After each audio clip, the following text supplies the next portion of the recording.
সালাতে দোয়া কবুল হয়। সালাতে দোয়া কবুলের 3 জায়গা। একটা হচ্ছে তাকবীরে তাহরিমার পরে আমরা সানা পড়ি না, আমরা তো একটা পড়ি।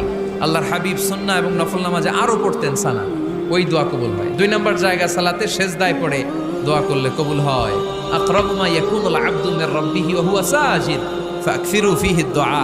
বান্দা যখন সেজদায় লুটিয়ে পড়ে, বান্দা আল্লাহর সবচেয়ে কাছে চলে যায়। তা কিন্তু বিশ্বনবী বলে, সেজদাটা তোমার রবের কুদরতি পায়ের উপরে পড়েছে। সেজদায় পড়ে দোয়া করেন। সালাম ফিরানোর আগে বিশ্বনবী দোয়া করতেন, লা ইউসাল্লিমান্না আহাদুকুম হাত্তা ইয়াতাআওয়াযা মিন আরবা'a।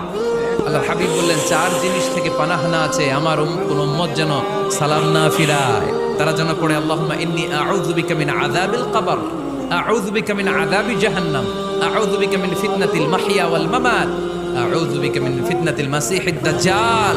আল্লাহ কবরের আযাব থেকে বাঁচাও, আল্লাহ জাহান্নামের আগুন থেকে বাঁচাও, আল্লাহ জীবন